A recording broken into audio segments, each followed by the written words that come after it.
what might be holding you back? Annoying girlfriend? I have a girlfriend, yeah.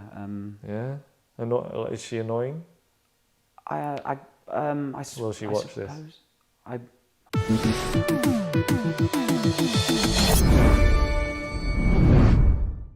What is your experience of stage work personally? Either in a directorial format or... Directorial. No, I went out with a girl who was in the chorus for, what was it, Stomp? Anyway, that was 15 years ago. When I was about your age. Sure, and from a directorial standpoint, is there anything... Well, it's all the same. You know, you're not setting up shots. So I suppose, in a way, from the stage perspective, you're dealing with actors more. Mm-hmm. But once they know it, you know, what more is there to say? They've done it 100 times, 50 times, 30 times, Mm-hmm. 20 times, 15... That's about the cut-off. Okay. 15. When they've done it 15 times, it's like the first 2 to 3 weeks, you go, they know it now. And maybe when you've got to replace people, you kind of say, right, this is it. But there's nothing really much to do. Are you basing that on a specific experience that you can point to, or is that is that an intuition sort of thing? Yeah, well, that's one of my powerful skills. So you just understand what people are like, and you go, right, we've drilled it into this actor, and some of them, they do need the drill. We've drilled it into them, they now understand what they're doing, and they're effectively repeating themselves. Mm-hmm. And for them, it becomes almost an endurance test. Oh. Can I do this the same way again and again and again? And the skilled ones, when you come across them, there are some, the skilled ones will try something of their own idea, Mm-hmm. and they'll go, oh, maybe I'll try this. And very occasionally, it's not a bad idea. Right. On the stage, there's nothing you can do. You can't go, cut. Was that fascinating though? I mean, I'd give it a try. Performing, If someone came to me and they said, could you direct, if it didn't take very long, I mean, I wouldn't want to spend ages on it, could you direct a musical? Mm-hmm. Because I think that's kind of where the money is. Could you direct a musical? And I'd put a month into that. I'd say, right, top to bottom, right, let's get the gang around. This is how we do it. La la la la la, and you just kind of take people through whatever that is, and you say, stand over there, not there, there, and work it out. And then you just let them have 15 performances. Probably go to the first 3, get a trusted confidant to go to the other 13 or 12. Mm-hmm. I said 3, didn't I? 15 minus 3 is 12. And then you go, right, go. Oh, they've got it now. You never need to think about them again. Great. So singing lessons. Singing lessons. Oh, I wrote here, is this career the right one for you? I think so. I think, like I say, I've always had this bee in my bonnet about it, and I think I have that sort of personality that people see as a bit of a performer. Well, I was just thinking where the phrase "bee in the bonnet" came from, because did they mean like in a lady's bonnet hat, or did they mean like a car? Because I suppose that would be more annoying than a... You wouldn't know, would you? I mean, No. you wouldn't really know. I presume it's the hat one. God. Oh. Bee in the bonnet of a car is just a dead bee. Well, probably just sort of flitting from... Probably get under stuff, probably get through. I don't know. But the bee in the bonnet, you want... So you're arguing when you say it's like, I've got to take my bonnet off. And deal with this bee. Well, it'd probably fly out then. Well, that's dealing with it. I suppose it's dealing with it in a way, but you just sort of... I've got a bee in my bonnet about acting. Mm-hmm. So effectively, to solve the bee in your bonnet about acting, you're doing this. In a metaphorical sense, that, yeah. It seems easy. But then what does this translate to in terms of... Singing lessons, as I said. Yeah. You think that you can you can do these things. You've got to be in your bonnet. It's a bit. I mean, it's a little bit tepid. Because I've done a couple of amateur Shakespeare shows in the last couple of years to sort of dip my toes in, and they've gone really well. Which is why I see the Globe as a sort of final ending point. I'm not sure how many musicals they put on at the Globe. Well, that's true. I mean, if the Globe is your ending point, then you should probably you should still take. I'm just thinking about how you survive. Yeah. You've got. You said you've got a job. Yeah. Because you're not just no acting, because I mean that doesn't work for many people. Right. What's your job? I'm manager Curry's PC World.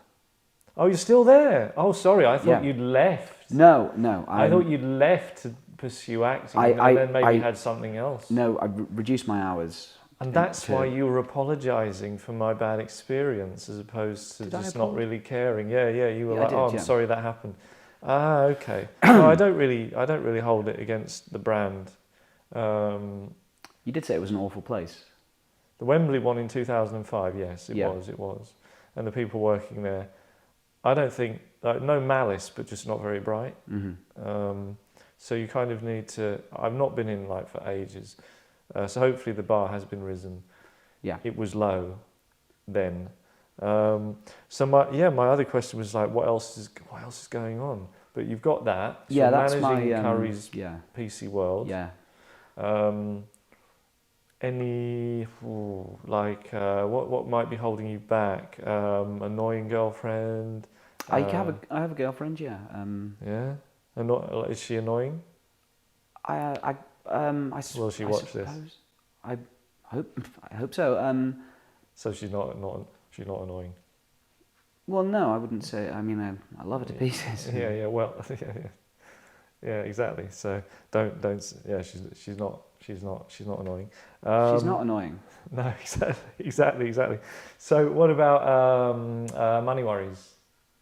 Not necessarily. I think something that holds me back is a sort of reluctance, maybe a fear or a hesitancy to fully commit. I mean, you've just told me about 5 minutes ago that acting isn't a career that works out for, you said, a lot of people.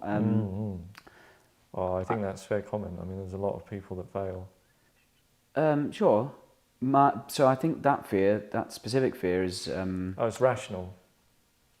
It's a rational fear. This is, and I like those because very often when you talk to people, they have irrational fears, and you don't be so stupid. Yeah. And you can't even say that anymore. When I was younger, you could tell people that they were being stupid, and now you can't even tell people that they're being stupid when they are being stupid, which is for their own good. I mean, you're being stupid. Oh, am I? Yes. And then maybe they'll change their ways. But now they will behave in a stupid way, can't say anything, and they just carry on being stupid, which hurts them in the long run. Stupid in what? Well, just like the things that they think. I mean, this is a key example. So you might have, let's say you've got an annoying girlfriend, and I would say, but she told me to do this thing, and it's going to cost me loads of money, and then she could leave me and take everything. But yeah, I think I should do it. And in the past, I go, don't be stupid. But now I just go, like that. That's as much as you can do. Right. Because if you don't approve of something, I can't lie. So I can't sit there and go, oh yes, do this stupid thing like that. So I just go, like that. And then this notional person with the annoying girlfriend does the thing, and I've lost all my money.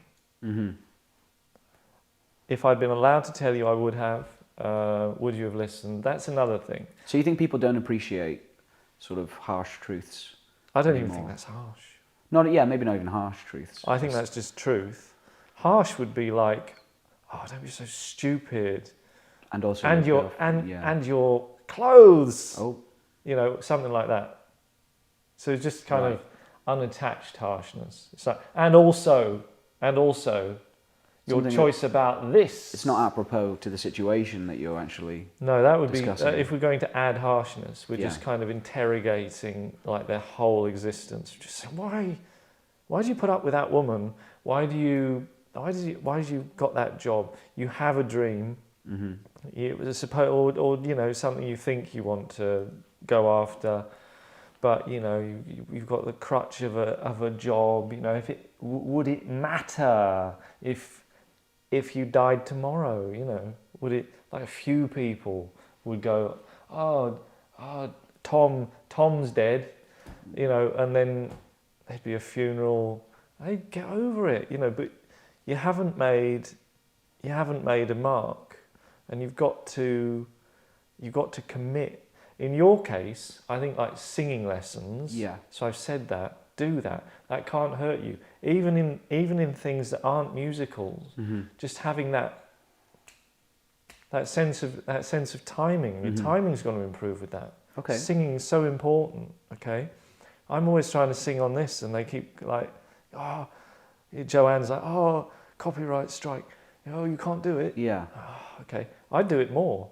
I may do it anyway. I may just take the copyright strikes, get the channel banned, and we'll just Phoenix later on.